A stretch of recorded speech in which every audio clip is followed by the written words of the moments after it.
Hello! Welcome to the NOWMAN Show.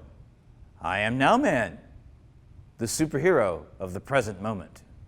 And now here is film location number 1.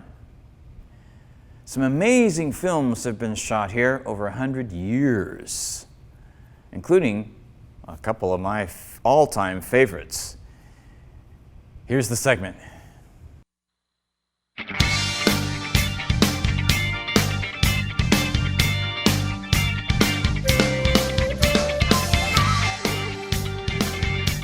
Hello, this is Niswander, and I am at a location where many scenes have been shot for film and some television for over 100 years, including some scenes in 2 of my favorite films, one which is probably my all-time favorite film. This is the Eva Scott Feynes Mansion. It's in North Pasadena, California. The first film shot here was a silent film from director D.W. Griffith in 1910. He is, of course, best known as the namesake of the famous park here in Hollywood called the Griffith Park, home of the Griffith Park Observatory and the Los Angeles Zoo. In 1918, the famous cowboy actor Tom Mix did a silent film here. Television scenes have been done here as well, including The West Wing, and scenes from a TV movie back in the 70s on the lives of Eleanor and Franklin Roosevelts. More recently, other films such as Mirror Cracked in 1981 with a stellar cast of Rock Hudson, Elizabeth Taylor, Angela Lansbury, and Kim Novak. And even The Social Network in 2010, Jesse Eisenberg and Justin Timberlake. And probably my all-time favorite film, Being There, with Peter Sellers, Shirley MacLaine, Melvin Douglas, and Jack Warden. This is Niswander, speaking to you from Feynes Mansion in North Pasadena, California.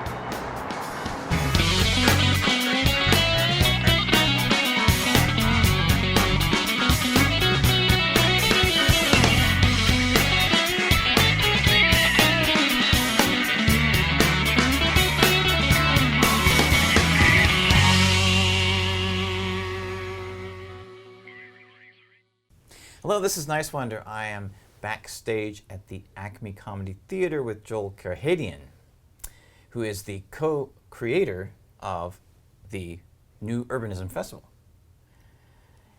And how did you get involved in this process? I got involved in this process. My co-producer Josh and I read a book called The Geography of Nowhere by James Howard Kunstler. It sort of traces the development of architecture and the urban environment in the United States from 1700s through to the present, and kind of where we went wrong and how we got into the suburban boondoggle that we got into. And it was interesting to read the book because there's all these feelings that, you know, we realized that we'd had for a long time. Feelings of unease when you were in certain places, or feelings of ease in other places that. And we finally, when we read the book, we finally had a language to describe that. And so, you know, we kind of went from there and read a lot of other books on this. Neither of us have backgrounds in urban planning. It's just kind of something that we really got into and got really excited about, and realized that there was this whole host of other issues that were affected by the urban environment, affect all of us, because we live in that environment.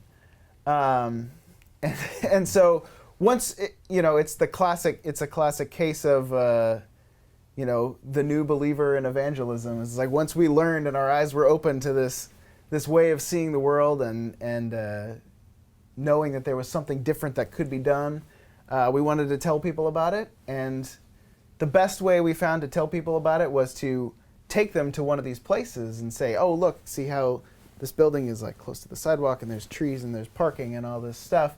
But the second best way was through videos. And so we put together this film festival to spread the word of new urbanism without getting too technical, because most people are not technical urbanist type people. So new urbanism is all about how we build cities and how we build the human environment. And farming is a piece of that. And I think that people are realizing that, this 3,000 mile supply chain for, a dinner salad is not a realistic way to live,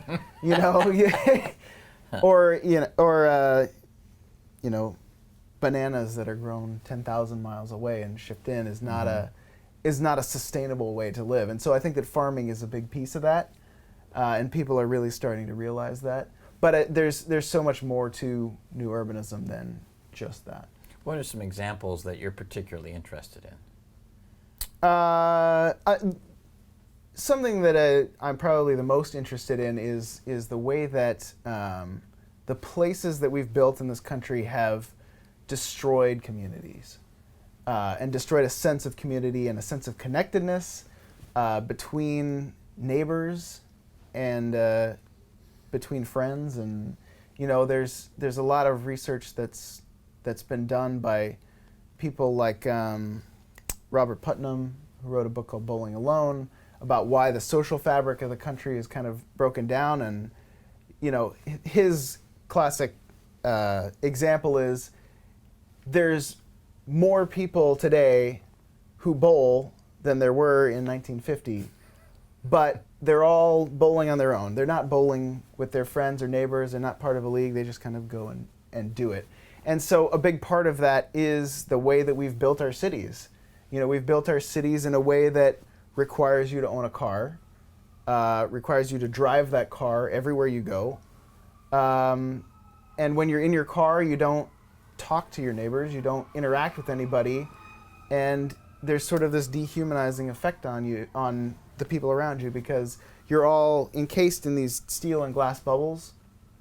And a big part of new urbanism is walkability, and when you walk, you see things that you wouldn't see in a car. You talk to people.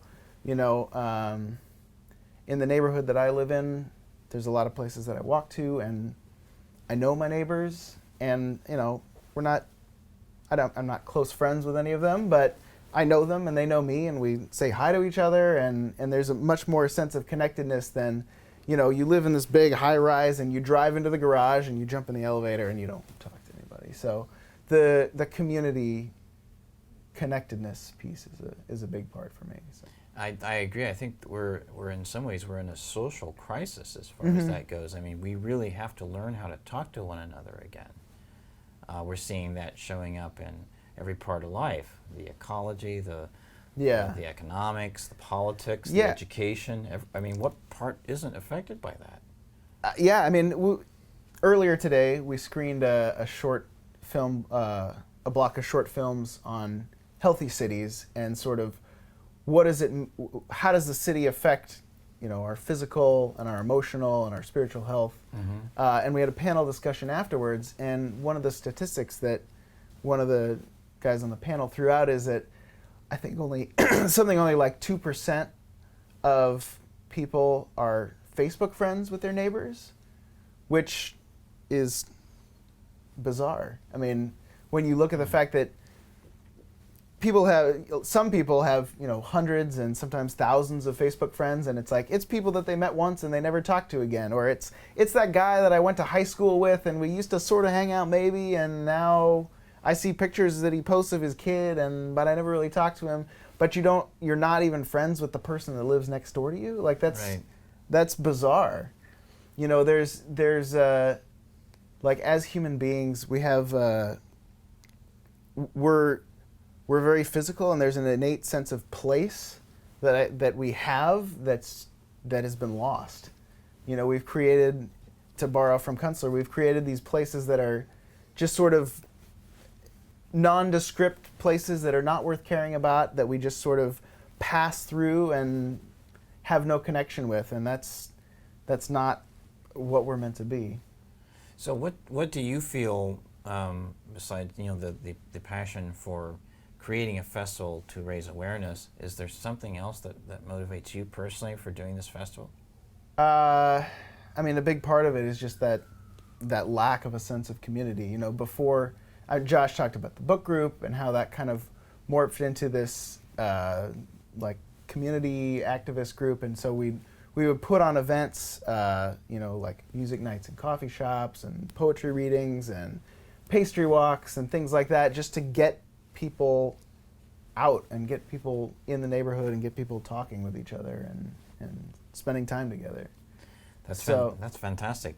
So are you still doing that kind of thing in addition to the... Oh yeah, I mean, that's the thing about this film festival, is that we don't really like the term film festival, but we don't know what else to call it, because most of what we do is screen films. But there's so many other events that are a part of it, so we throw around the term like Festival of Ideas, but we're not crazy about that one either. But you know, there were several events as part of that were festival events that were not film screenings. I mean, we had walking tours of downtown. There was a bike tour of Mid-City West, which is the neighborhood the theater is located in. We did screenings at an art gallery down the street. We partnered with some of the local businesses, and we had a reception at the restaurant next door. Like, there's all these things that that are part of the festival that are not strictly film, that are the key, in my opinion, to getting the message out. Because, you know, it's great to sit there and watch a movie, but unless you're, because, you know, further your understanding of the concepts and give you food for thought and things to think about, but until you add that action piece, you haven't achieved anything. So that's fantastic. Is there anything else in closing that you'd like to add? Yeah, I mean, like Josh said, we're hoping to take this on the road. We'll do screenings at CNU in Dallas, and maybe a couple other ones, different places around the country, because, you know, this is not a problem that's just a problem in Los Angeles or just a problem in California. It's a problem everywhere, and some places it's worse and some places it's better, but this is something that everybody needs to hear. Absolutely, I agree. Thank you so much for taking the time. Yeah, absolutely. Thank you. You're welcome. I'm here backstage at the Acme Comedy Theater in Los Angeles.